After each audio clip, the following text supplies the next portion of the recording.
welcome to the broadcast. My name is Stanley Nyaringita with the latest day's developing news. Now, Skyward Airlines has announced a fuel surcharge on all ticket prices effective 1st of April 2026, citing rising global fuel costs. The airline said sustained supply pressures in international markets have significantly increased operating expenses, particularly due to its reliance on imported aviation fuel. It noted that the adjustment is necessary to maintain reliable services, adding that it will continue monitoring costs and update passengers should pricing conditions change.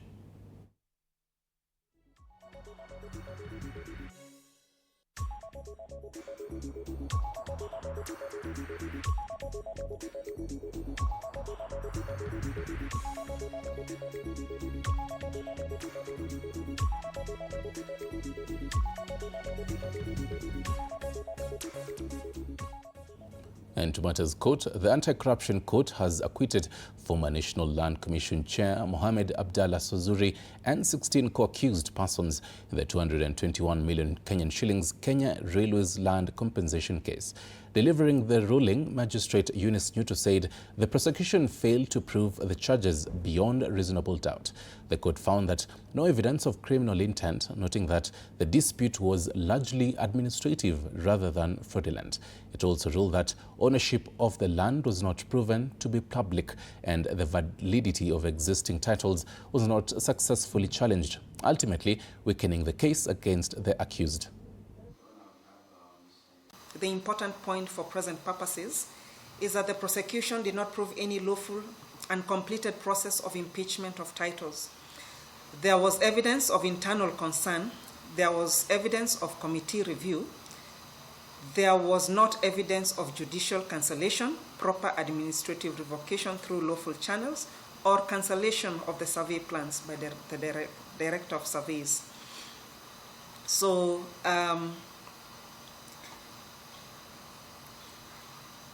And in this regard, the principles drawn from Fairview Estate Limited versus Anne Wangare Kirima and two others, and the case of Cosmas Eni Katungo versus Njue Kiari and others, are persuasive.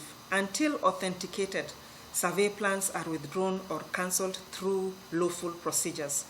Well, next step now is because our lives have been disorganized for 8 years.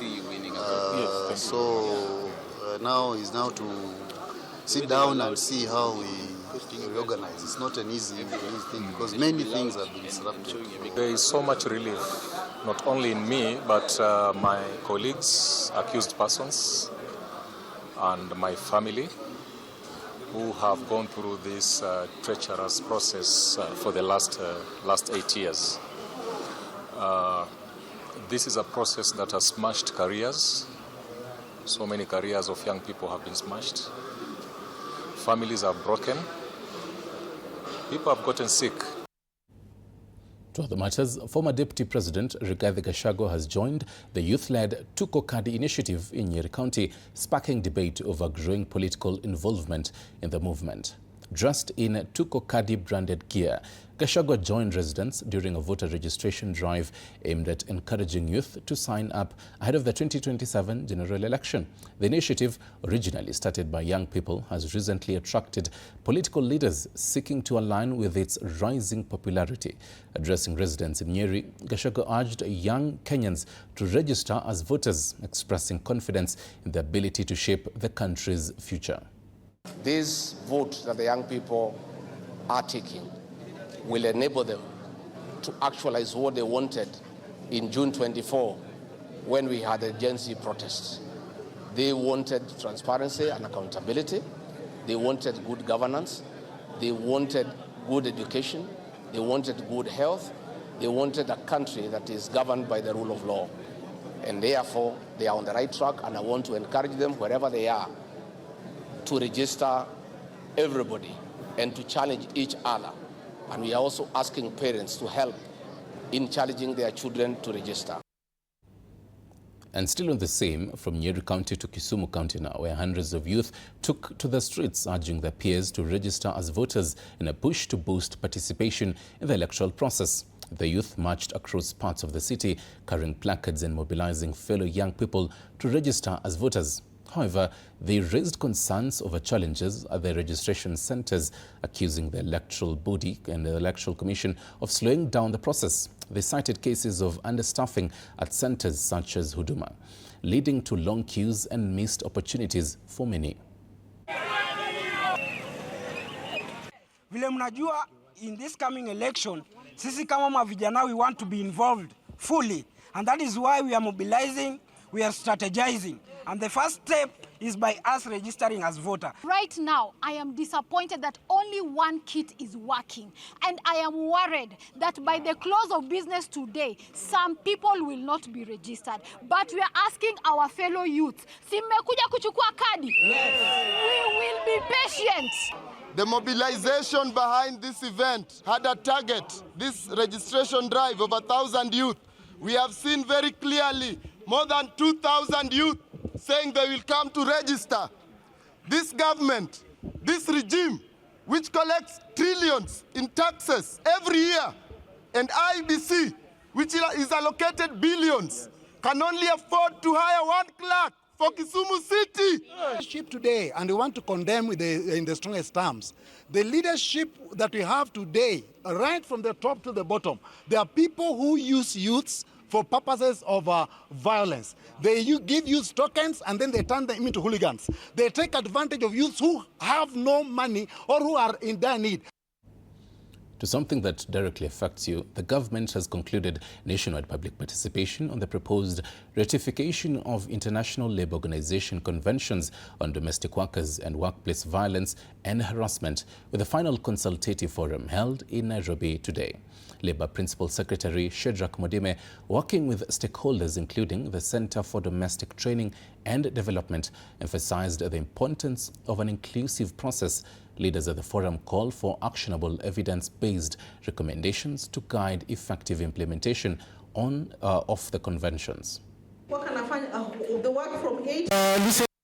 This administration was elected on the platform of improving the standard of living of those who are at the bottom of the economic pyramid.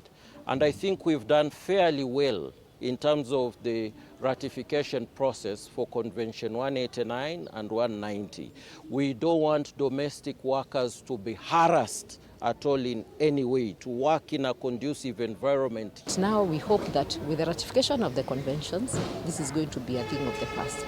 So from today, we really hope that as we wind up on the public participation process, that our government will act with speed, with very good speed, to be able to at least push the rest of the actions that are supposed to happen so that we can actually ratify and domesticate this convention. At least when they ratify those conventions, itakuwa very, on our side itakuwa kitu mzuri sana, because we've been fighting for it for a long time and itakuwa ikiratifaiwa. At least leo CS ametuwezesha na ametuahidi kwamba itakuwa ratified. To health matters, the county government of Nakuru has this afternoon rolled out lenacapavir injections, a new drug designed to help prevent HIV infection and reduce new cases in the county. The new long-acting pre-exposure prophylaxis is administered twice a year to HIV-negative individuals who are at risk and high risk of infection or exposure. The drug is expected to be distributed to various hospitals across the county. Leo ni siku kubwa na ni siku ya ushindi katika Nakuru, ambayo tunasindua dawa ambayo inatumika kuzuia virusi vya ukimwi kwa walio katika hatari ya kupata virusi hivi. Na nataka kuongeza ya kwamba ni njia moja, tuko na njia mingi za kuzuia ukimwi, lakini hii ni njia moja, na nataka kuazii wale watu wote wenye wako at high risk na hawana virusi wajitokeze katika hospitali zetu ambazo wanapeana hii dawa. Tunajua wanaishi katika hali ya mahusiano, mmoja ako na HIV na mwingine hana HIV. So kama viral load ya yule ambaye ako na HIV bado iko juu, ako katika hali ya hatari ya kumwambukiza mwenzake. Kwa hivyo yule ambaye ako HIV negative katika hiyo relationship ni mmoja ya wale ambao wako katika hali ya hatari na watasaidika sana kwa hii dawa. And to matters business, Kirinyaga Governor Anne Waiguru has urged the national government to fast-track the waiver of 1.06 billion shillings in debts owed by coffee cooperatives in a bid to boost farmers' livelihoods. Speaking during a coffee farmers forum at General Kasam grounds, leaders said the heavy debt burden continues to hinder growth in the sector. Now, farmers, through their representatives, noted that outstanding debts of about 500 million shillings have limited increased production, where Guru emphasized that clearing the debts will enable cooperatives such as Baragwi and Rungeto to reinvest in production. Cooperatives Cabinet Secretary Wycliffe Oparanya said the government has already secured 2 billion shillings to begin resettling and settling the debts. Mimi nataka kukuomba waziri, umesikia, na mimi mwenyewe pia nitakusukuma kwa sababu mimi naongea na president. Mimi nataka kukuomba kama my colleague, ukifika kule upeane message kwa mheshimiwa rais. Upeane message. Akilipa alafu wangapi wanasema tutam? Ni walifanya audit wakapata ile madeni ya halali ni 6.8 billion. Alikuwa anatafuta kura, alikuwa anasema akiwa rais atatupilia mbali yale madeni.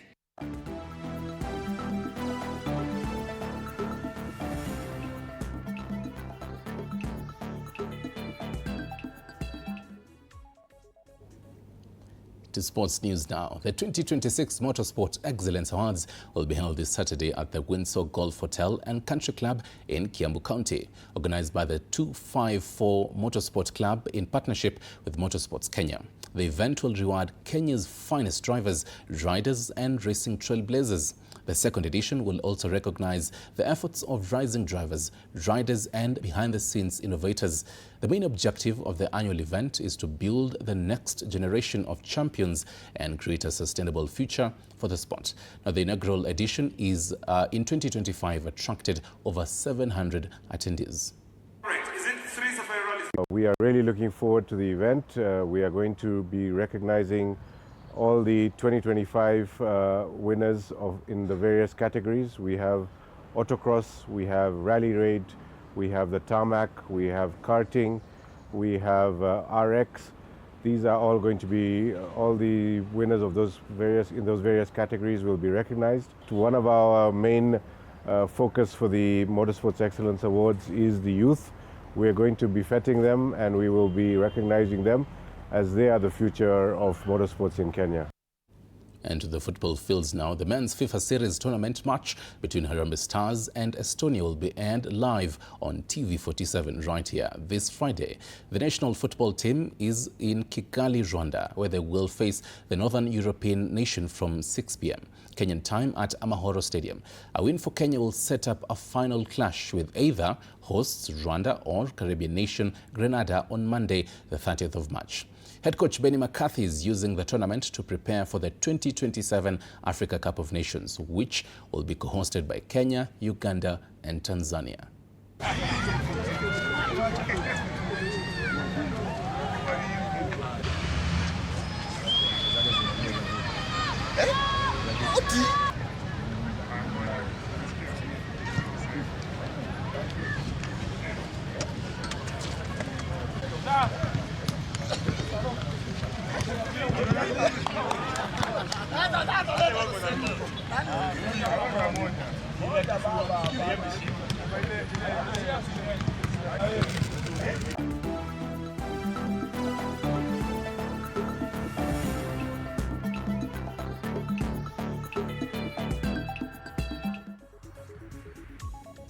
Thank you very much for your valid company right here on News Now. My name is Stanley Nyaringita. Stand by for more detailed news and why it matters to you at 7 p.m. and at 9 p.m., including your weekly dose of matters conservation and environment.